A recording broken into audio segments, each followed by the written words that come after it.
Bonjour à tous. Alors aujourd'hui, une vidéo express pour vous expliquer, pour vous donner une méthode pour changer de couleur quand vous crochetez en spirale sans que cela se voit, sans qu'il y ait de démarcation. Parce que voilà ce qui se passe. Quand on crochette en spirale, de ce côté-là, c'est magnifique, hein, il n'y a pas du tout de décalage, bien évidemment. Par contre, quand on débute le rang, si on regarde ici, par exemple, il y a un beau décalage, enfin beau si on peut dire, hein, parce que c'est-à-dire que si c'est l'effet escompté, c'est formidable. Maintenant, si on veut que ce soit aligné, forcément, ça pose problème. Donc, moi, ce que je vous propose aujourd'hui, c'est de justement d'aligner cette bande de couleur, ou ce changement de couleur que vous aurez fait. Alors, la méthode classique donc de changement de couleur donne ce résultat-ci, d'accord? Ici, sur cette hauteur-là, j'ai fait une maille coulée. Donc, ça amoindrit un petit peu le décalage, mais on voit quand même. Bon, c'est déjà nettement mieux, mais c'est quand même un petit peu gênant, ce décalage. Voilà. Alors, aujourd'hui, moi, ce que je vous propose, c'est d'arriver à ça. Voilà. Ça et ça. Là, j'ai décalé toujours avec la méthode que je vais vous proposer, mais vous voyez qu'évidemment, on voit beaucoup moins la démarcation. D'accord? Voilà. Donc, je vous montre tout de suite. Alors, donc, quand on arrive à la fin d'un rang et qu'on a besoin de changer de couleur, on se retrouve donc avec le dernier point à crocheter ici. Ce qu'on va faire de façon très classique, c'est qu'on va... Ça, c'est la méthode traditionnelle pour le changement de couleur, hein. Donc, on va passer le crochet sous la maille suivante. On va garder la même couleur, hein. Récupérer le fil et le passer sous la maille. Et ensuite, on va effectuer le changement de couleur. Alors là, excusez-moi, j'ai gardé tous mes fils parce que je voudrais pas les couper. Donc, bien évidemment, ça m'arrange pas, ça m'aide pas. Donc voilà, je veux changer avec cette couleur. Donc, pour le changement de classique, je recommence parce que je me suis un peu embrouillée. Donc, on va piquer sous la maille suivante, sous la dernière maille donc on a accroché, hein, du rang. Okay. On récupère le fil en faisant un jeté et on passe sous la maille. Et ensuite, on prend le fil de la couleur différente et on va faire un jeté et passer à travers les deux mailles. Comme ça. Voilà. Ça, c'est le changement classique. Et ça va vous donner ça comme résultat. Voilà. Donc, moi, ce que je vous propose aujourd'hui, c'est complètement autre chose. C'est-à-dire que quand vous êtes ici, à votre dernier point à crocheter, vous allez piquer à l'arrière de la maille, ici. D'accord? Comme cela. À l'arrière. Vous ne touchez pas à l'avant.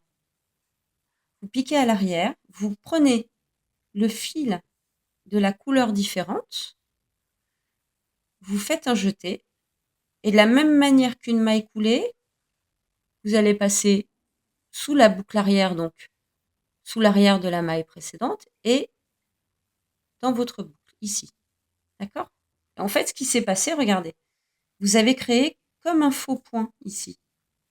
Vous en rendez pas compte là, mais on va voir à la fin du rang. Voilà. Et ensuite, vous crochetez de façon classique sous toutes les mailles, donc en maille serrée. Donc, je vais dans la maille suivante. Je prends mon fil de la couleur que je viens de changer, bien sûr.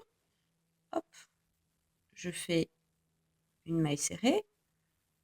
Voilà. Je vais à la maille suivante, toujours une maille serrée, etc. jusqu'à la fin du rang. Hein, ça, c'est pas compliqué. Jusqu'à ce que vous arriviez à ce niveau-là, à cette dernière maille. D'accord? Ça, c'est celle que vous venez de faire, le faux point que vous venez de réaliser. Donc, on fait tout le tour et je vous retrouve après. Voilà. Donc là, on arrive à la fin du rang. Et là, vous voyez, vous allez retrouver le faux point ici que vous avez créé en début en faisant votre maille coulée sur l'arrière du point précédent. Donc, ce qui va se passer, c'est qu'au lieu de crocheter juste dans le point du dessus, vous allez piquer sous le point entier, le faux point. D'accord? Vous n'allez pas piquer là-dessous, vous allez piquer là. Voilà. Donc, on va le faire. Hop, vous piquez sous les 2 points, enfin sous la double branche ici, de la couleur d'avant. Et pareil, hein, comme une maille serrée classique, hop, vous allez faire votre maille serrée comme ceci. Voilà. Et du coup, vous voyez, on se retrouve avec quelque chose de tout à fait droit. Enfin, vraiment, il faudrait regarder à la loupe, hein, mais disons que c'est beaucoup plus net que lorsque l'on monte ces mailles de façon classique. Voilà. Donc ensuite, une fois que vous avez fait ce point-là, vous continuez votre rang de manière tout à fait classique, en piquant chaque maille et en faisant vos mailles serrées et en continuant en spirale sans faire de mailles coulées à chaque rang. Voilà. C'est dès que vous devez changer de couleur que vous utilisez cette méthode. Voilà. Et une dernière astuce dans cette vidéo pour vous montrer comment avoir vraiment de jolies finitions quand vous terminez un rond. Alors, vous voyez ici, j'ai aussi crocheté en spirale et j'ai fait mon changement de couleur avec la méthode que je vous ai donnée tout à l'heure. Et là, on va imaginer donc que j'ai terminé mon cercle.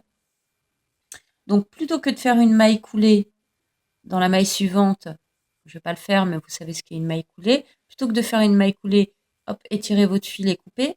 Là, ce qu'on va faire, c'est créer l'illusion que vous avez un nouveau point. Donc, on n'y verra rien du tout. Donc, pour cela, vous allez couper votre fil. Bon, moi, je l'ai déjà coupé parce que j'ai refait 10 fois la vidéo. Donc, vous coupez votre fil, vous tirez. Hop. Ensuite, vous allez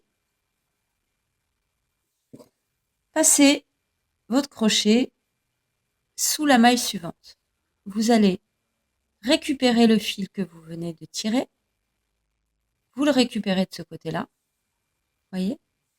Et ensuite, l'idée, c'est de le rentrer dans la boucle précédente. Donc là, je vous montre bien. Donc là, on vient de passer le fil sous cette maille, ici. Et là, on va passer sous la maille précédente. J'espère que vous verrez bien. L'idéal, c'est de prendre un crochet plus petit ou une aiguille laine, hein. Là, j'ai pris le crochet que j'avais, mais il n'est pas... Voilà. Donc là, on est passé au milieu, hein, regardez, au milieu de la maille précédente. Et on va récupérer le fil que l'on a passé au préalable devant. Tac. Voilà.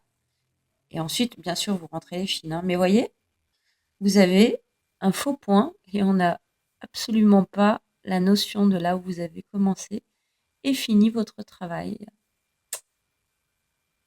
C'est quand même plus joli qu'une maille coulée. Voilà. Alors, j'espère que ces petites explications vous auront plu.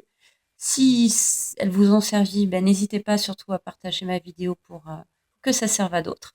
Et puis, vous pouvez également vous abonner à ma chaîne pour suivre mes vidéos suivantes. Je vous dis à très bientôt.